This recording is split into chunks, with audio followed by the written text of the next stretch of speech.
ඔන්න අද වීඩියෝ එකෙන් කතා කරන්නේ කෘෂිකර්ම පශු සම්පත් ඉඩම් සහ වාරිමාර්ග අමාත්‍යාංශය යටතේ තියෙන වාරිමාර්ග දෙපාර්තමේන්තුවේ පුරප්පාඩුව තියෙන මෙන්න මේ කියන තනතුරු වලට බදවා ගැනීම පිළිබඳව.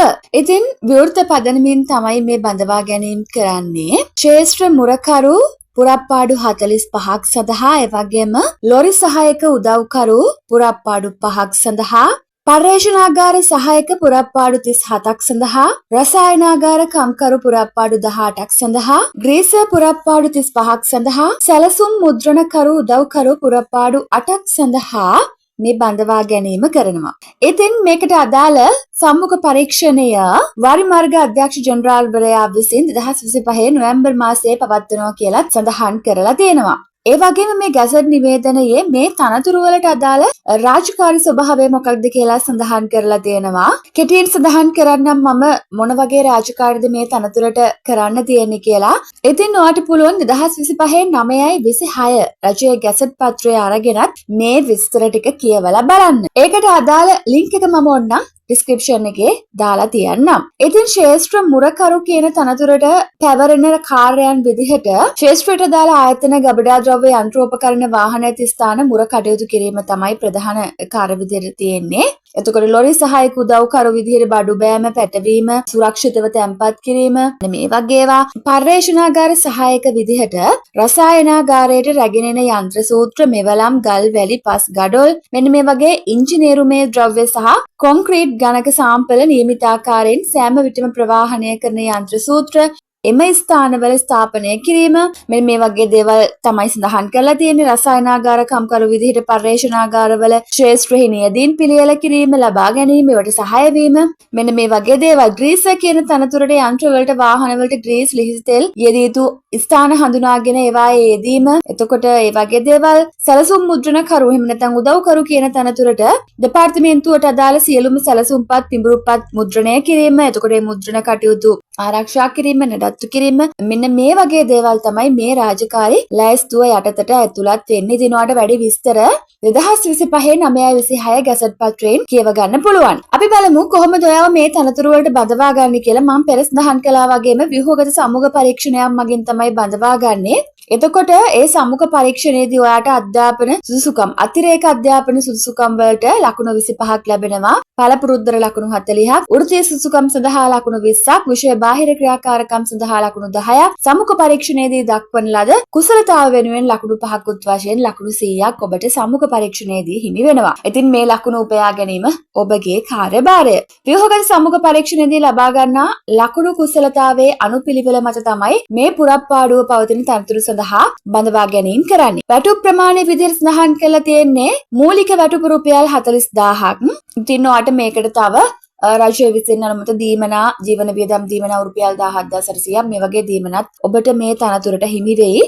ඉස්සරහට වැටුප් ප්‍රමාණයන් කොහොමද ඔයාගේ වර්ධනය වෙන්නේ කියලාත් සඳහන් කරලා තියෙනවා. ඉතින් එහෙම ඔයා කාලයක් මේ තනතුරේ වැඩ කළාම ඔයාට රුපියල් 61880ක වැටුපකට යෑමේ හැකියාව මේ තනතුරේ තියෙනවා. මේ පත්වීම් සියල්ල ස්ථිරයි. වර්ෂ 3ක පරිවාස කාලයකට යටත් වෙනවා. ඒ වගේමයි මේ පත්වීම් වලට විශ්‍රාම වැටුප් සහිතයි.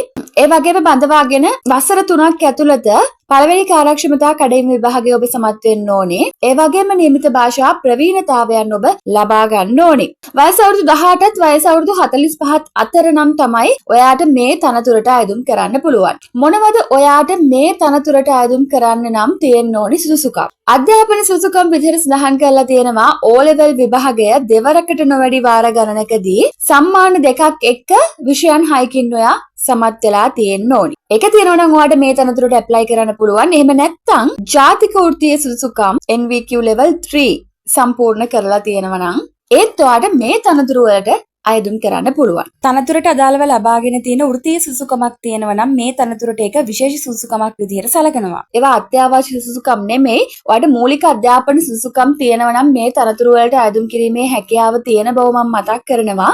තනතුරට අදාළව වෘත්තීය පළපුරුද්දක් තියෙනවා නම් ඒකත් විශේෂ සුසුකමක් බවට පත් වෙනවා. සෑම අයදුම්කරුවෙක්ම ශ්‍රී ලංකාව තුළ ඕනෑම ප්‍රදේශයක සේවය කරන්න පුළුවන්. තනතුරේ රාජකාරී ඉටු කරන්න පුළුවන්. ප්‍රමාණවත් ශාරීරික සහ මානසික යෝග්‍යතාවයෙන් යුක්ත වෙන්න ඕනේ. ඒ වගේම ශ්‍රී ලංකාවේ පුරවැසියෙක් වෙන්න ඕනේ. ඒ වගේම විශිෂ්ට චරිතයකින් යුක්ත කෙනෙක් වෙන්න ඕනේ. ඉතින් මේ තනතුරට ඇදුම්පත් කැඳවලා තියෙන අවසාන දිනට කලින් ඔයා මේ සඳහන් කරපු සුදුසුකම් අනිවාර්යෙන්ම සම්පූර්ණ කරලා තියෙන කෙනෙක් වෙන්න ඕනි. කොහොමද ඔයා මේ තනතුරට ඇදුම් කරන්න ඕනි කියලාත් අපි බලමු. එතකොට මේ ගැසට් පත්‍රයේ අවසානයේ වුන් දක්වලා තියෙනවා ආදර්ශ ඇදුම් පත්‍රයක්. මේවා දකින්න එක වාරිමාර්ග දෙපාර්තමේන්තුවේ ප්‍රාථමික ශිල්පීය නොවන සේවා ගණයේ 3 වෙනි ශ්‍රේණියේ තනතුර සඳහා විවෘත පදනමින් බඳවා ගැනීම කියලා. එතකොට ස්පේස් එකක් කියලා තියෙනවා එතන. ඒ කියන්නේ හිස් තැනක්. ඒ හිස් තැනට ඔයා ආයදුම් කරන තනතුර තමයි සඳහන් කරන්න ඕනේ. ඉතින් ඔයාට පුළුවන් ඉතා පැහැදිලිව මේ ආයදුම් පත්‍රය වුන් සකස් කරලා දෙනවා. ඒ නිසා මේ ආයදුම් පත්‍රය අනුව ආයදුම් පත්‍රයක් සකස් කරගෙන ඔයා ඉල්ලුම් කරන තනතුරට අනුව අයදුම් කරන්න තමයි තියෙන්නේ. මෙතනදි මතක් කරන්න ඕනේ ඔයාගේ සුදුසුකම් සනාථ කිරීමට අදාළව ඔයා ඒ අදාළ සහතිකවල පිටපත් අයදුම් පත්‍රයත් එක්ක අමුණලා යවන්න ඕනේ කියන කාරණාව. ඉතින් ඔයා මේ අයදුම් පත්‍රය හදාගන්න ඕනේ ඔයා සම්මුඛ පරීක්ෂණයට පෙනී සිටින භාෂා මාධ්‍යෙන්. ඉතින් ඔයා සම්මුඛ පරීක්ෂණයට පෙනී සිටින සිංහල භාෂාවෙන් නම් ඔයා ඇප්ලිකේෂන් එක හදාගන්න ඕනේ සිංහල භාෂාවෙන්. ඒක තමයි ඒ සඳහන් කරලා තියෙන්නේ. 2025 9/26 රජයේ ගැසට් පත්‍රයේ සඳහන් කරලා තියෙන ආදර්ශ අයදුම් පත්‍රය අනුව ඔයාට පුළුවන් A4 ප්‍රමාණයේ කඩදාසිවල දෙපැත්තම ප්‍රයෝජනයට අරගෙන ඉල්ලුම් පත්‍ර සකස් කරගන්න. ඒකත් මම මතක් කරනවා. ඔයා ඇප්ලිකේෂන් එක හදන්න. හදලා ඉවරලා ඔයා print out එක ගatti A4 sheet එකේ දෙපැත්තම print කරලා ඇප්ලිකේෂන් එක ඔයා ගන්න. එක තනතුරකට වැඩිය ඔයා අයදුම් කරනවා නම් ඒ එක් එක් තනතුර සඳහා වෙන වෙනම ඔයා අයදුම් පත්‍ර ඉදිරිපත් කරන්න ඕනේ. අයදුම් පත්‍ර ඉදිරිපත් කිරීමේදී එක් අයදුම් පතක් සඳහා අයදුම් පත් සහ සම්මුඛ පරීක්ෂණ ගාස්තු වශයෙන් ඔයාට රුපියල් 500ක මුදලක් ගෙවන්න සිද්ධ වෙනවා. ඒක ඔයා ගෙවන්න ඕනි ලංකා බැංකුව රෝහලපාර කොළඹ 1 ත්‍රැපොබේන් ශාඛාවේ වාරිමාර්ග අධ්‍යක්ෂ ජෙනරාල්වරයාගේ නමින් තියෙන ගිණුම් අංක 70/42/385 කියන ගිණුමට බැරවෙන පරිදි. ඉතින් ඔයා මේ මුදල ගෙවලා රිසිට් පත අනිවාර්යයෙන්ම අයදුම් පත්‍රයේ අලවලා එවන්න ඕනි. ඒ වගේම මේ ඒගොල්ලෝ දීලා තියෙන නියමිත ආකෘති පත්‍රයට සකස් කරලා නැති අයදුම් පත්‍ර අසම්පූර්ණ තත්ත්වයේ පවතින අයදුම් පත්‍ර ප්‍රතික්ෂේප කරනවා කියලා සඳහන් කරලා තියෙනවා.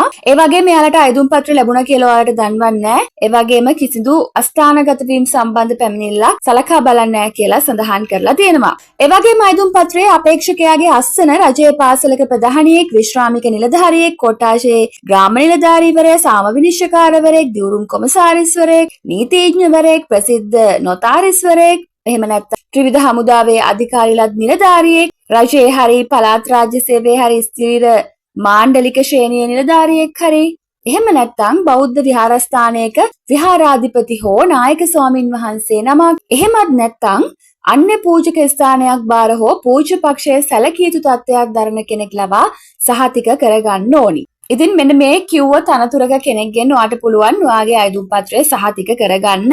ඒ වගේමයි අයදුම් පත්‍රය බහාය වෙන කවරයේ වම්පස ඉහළ කෙළවරේ ඔයා අයදුම් කරන තනතුර මොකක්ද කියලා ඔයා සඳහන් කරන්න ඕනේ.